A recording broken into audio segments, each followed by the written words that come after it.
हाय, मैं हूँ सी गुंजर राठौर। स्वागत करती हूँ आप सभी का वेल्दी के यूट्यूब चैनल पे। आज इस वीडियो में हम जानेंगे कि जो मार्केट में इतने सारे स्टॉक्स अवेलेबल होते हैं, आखिर उनमें से आपको कैसे पता चल सकता है कि कोई भी स्टॉक है वो आगे जाके मल्टी बैगर स्टॉक बन सकता है। तो जिन लोगों को ये नहीं पता है कि आखिर मल्टी बैगर स्टॉक होता क्या है, उन लोगों के लिए पहले मैं ये जो टर्म है वो एक्सप्लेन कर देती हूँ। सपोज अगर आप एक बैग भर के किसी भी स्टॉक पे पैसा लगाते हो और उसके बदले में आपको जो मल्टीपल बैग से अगर उतना आपको रिटर्न मिलता है उस स्टॉक से, तो वो होता है मल्टी बैगर स्टॉक।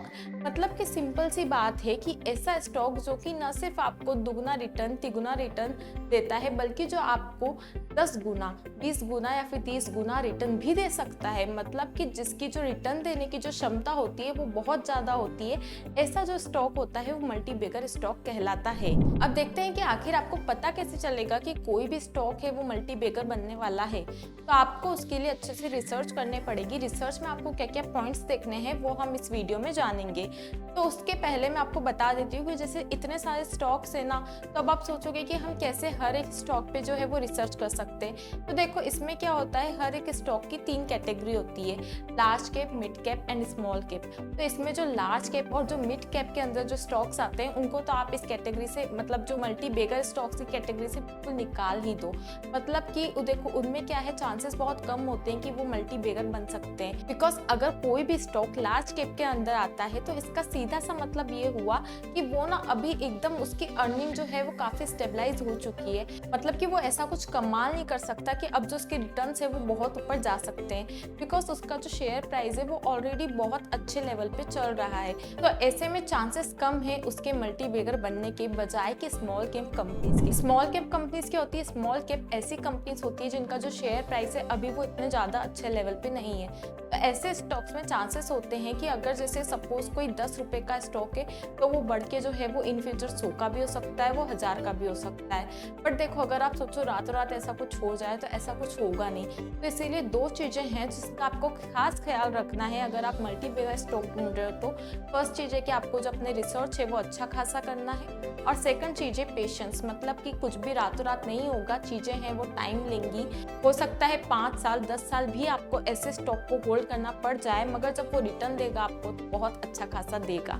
जैसे कि सपोज बात करते हैं टाइटन की, तो टाइटन ना 2002 के अराउंड आप उसकी प्राइस देखोगे तो वो ऑलमोस्ट 2 या 3 रुपए पे चल रहा था। वहीं आज उसकी प्राइस की बात करें तो वो ऑलमोस्ट 2000 के आसपास चल रहा है। अब सपोज अगर आपने 50,000 उस शेयर में डाले होंगे और आपके मिले 25,000 शेयर्स, ठीक है। अगर आपने 2 रुपए के भाव पे वो शेयर उस वक्त खरीदा होगा तो आज आप देख लो कि 25,000 इंटू आप कर लो, आप अपने जो अभी प्राइस चल रही है 2000, सपोज 2000 पे आप उसको इंटू करके देख लो, आपको उस स्टॉक से करोड़ों मिल सकते हैं।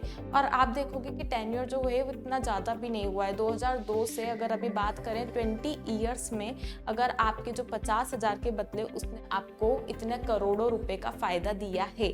तो इस तरीके के मल्टी बैगर स्टॉक्स होते हैं। मगर आपको क्या होता है, आपको कुछ फैक्टर्स देखने पड़ते हैं ऐसे स्टॉक्स के बारे में पता करने के लिए, और साथ ही आपको उनको थोड़े से लॉन्ग टर्म के लिए होल्ड भी करना पड़ता है। तो जानते हैं कि जब आप रिसर्च करने जा रहे हो कि कोई स्टॉक मल्टी बैगर होने की क्षमता रखता है या नहीं, तो आखिर आपको क्या फैक्टर्स हैं वो ध्यान में रखने हैं। तो जो फर्स्ट फैक्टर है वो है फंडामेंटली स्ट्रॉन्ग कंपनी। देखो अगर कोई भी कंपनी जिसके की फंडामेंटल से स्ट्रॉन्ग नहीं है तो जाहिर सी बात है कि वो जो कंपनी है वो लॉन्ग टर्म में इतना अच्छा रिटर्न नहीं दे पाएगी। फंडामेंटली एनालिसिस आपको करना है किसी भी कंपनी का। वो आप कैसे कर सकते हैं, उसके लिए एक वीडियो देख सकते हैं इसी चैनल पे, fundamental analysis versus technical analysis, जिसमें कि मैंने बताया है कि आपको किस तरीके से कंपनी का फंडामेंटल एनालिसिस जो है वो इम्पोर्टेंट होता है करना, बजाय कि आप डायरेक्ट किसी कंपनी के फंडामेंटल्स बिना जाने उसमें इन्वेस्ट कर दो। तो ये हो गई फंडामेंटल एनालिसिस की बात कि जो भी स्मॉल कैप कंपनीज होती हैं जो कि मार्केट में न्यू है, तो आपको उनकी क्षमता जानने के लिए उनके जो फंडामेंटल्स है उसको अच्छे से जानना है कि कंपनी जो है उसके फंडामेंटल्स स्ट्रॉन्ग है या नहीं है। तो ये हो गया आपका फर्स्ट चीज़ जो आपको देखनी है। अब सेकंड चीज़ हो गई प्रोमोटर्स शेयर होल्डिंग। तो प्रोमोटर्स शेयर होल्डिंग आपको आखिर क्यों देखनी है? क्योंकि प्रोमोटर्स कौन होते हैं? प्रोमोटर्स वो लोग होते हैं जिन्होंने उस कंपनी की नींव रखी है, मतलब कि जिन्होंने उस कंपनी को स्टार्ट किया है, उन लोगों को हम प्रोमोटर्स बोलते हैं। जाहिर सी बात है कि आखिर कंपनी किस तरीके की है, कंपनी की क्या क्या क्षमता है, इसको प्रोमोटर से बेहतर ढंग से कोई नहीं जानता, कोई नहीं समझता। तो ऐसे में जो अगर कुछ प्रोमोटर्स जो है वो अपनी शेयर होल्डिंग को लगातार डाइल्यूट कर रहे हैं बिना कोई स्पेसिफिक रीजन के, ठीक है, तो हो सकता है कि कंपनी है उसमें कुछ ना कुछ गड़बड़ अंदर ही अंदर हो रही हो। इसीलिए जो कंपनी के प्रोमोटर्स हैं वो अपने जो डाइल्यूट कर रहे हैं शेयर होल्डिंग। तो ऐसी कंपनीज में आपको ध्यान रखना है कि आपको जो निवेश करने से थोड़ा सा बच के रहना है, बजाय कि जो आप दूसरे ग्राउंड्स पे उस कंपनी को चेक न कर लो। हो सकता है कोई स्पेसिफिक रीजन हो तो उन्हें अपनी जो शेयर होल्डिंग है वो डाइल्यूट करनी पड़ रही हो। बट अगर वो बिना कोई स्पेसिफिक रीजन के ऐसा कर रहे हैं तो इट मीन्स कि हो सकता है कि ऐसी कोई प्रॉब्लम इन फ्यूचर आने वाली हो जिसके बारे में आज हम बाहर वाले आउटसाइडर्स को ना पता हो लेकिन वो लोग जानते हों। तो इसीलिए सेकंड चीज़ जो आपको ध्यान रखनी है वो रखनी है कि प्रोमोटर शेयर होल्डिंग ऐसी कंपनी में अच्छी खासी होनी चाहिए, तो ही आप उस कंपनी पे भरोसा कर सकते हो। अब थर्ड रूल जो हो गया वो हो गया उसका मैनेजमेंट। अब जो किसी भी कंपनी का जो मैनेजमेंट है ना वो अच्छा होना चाहिए। जैसे मैंने आपको बताया टाइटन के बारे में कि टाइटन किस तरीके से मल्टीबैगर स्टॉक प्रूव हुआ। आपको पता होगा टाइटन जो है वो बैक्ड बाय टाटा ग्रुप है। अब टाटा ग्रुप की क्षमता पे तो हम कोई सवाल उठा ही नहीं सकते। तो इस तरह की जो कंपनी से आपको देखना है कि आखिर जो उनका मैनेजमेंट है वो कितना अच्छा है, क्योंकि जो कंपनी के मैनेजमेंट में दम होगा तो ही उसके स्टॉक में भी इन फ्यूचर दम हो सकता है। तो ये हो गई थर्ड चीज़ जो आपको चेक करनी है।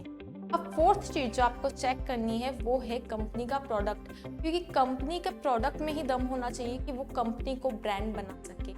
ठीक है, जिस तरीके से बात करते हैं आयशर मोटर्स के बारे में, उसी का एक प्रोडक्ट होता है रॉयल एनफील्ड जो बाइक होती है वो। आयशर मोटर्स भी एक तरीके का मल्टीबैगर स्टॉक है जिसकी कि पहले ज़्यादा वैल्यू नहीं हुआ करती थी और एकदम से वो स्टॉक जो है अब वो काफ़ी अच्छा परफॉर्म कर रहा है मार्केट में। एक टाइम था जब आयशर मोटर्स का जो स्टॉक था वो इतना अच्छा परफॉर्म नहीं कर रहा था मार्केट में, मगर क्योंकि उसके प्रोडक्ट में कंपनी जिस प्रोडक्ट को बेच रही थी उसमें दम निकला, इसी वजह से जो वो कंपनी है उसको काफ़ी ज़्यादा मुनाफा हुआ और आज उसका जो स्टॉक है वो भी काफ़ी अच्छा प्रॉफिट में चल रहा है।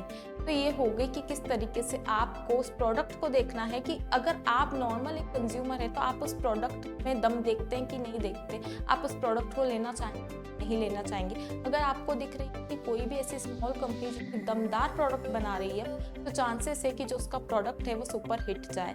तो ऐसी कंपनीज को आपको नेग्लेक्ट नहीं करना है अपनी रिसर्च के दौरान। अब फिफ्थ चीज़ हो गई जो आपको देखनी है कि जो कंपनी है अपने R&D में कितना कर रही है।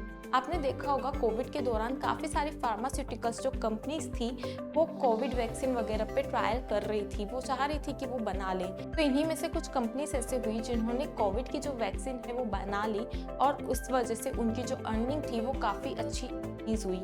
तो ऐसी कंपनीज जो कि इस वक्त R&D वगैरह में काफ़ी सारा निवेश कर रही है, तो आपको ऐसी कंपनीज पे भी ध्यान देना है।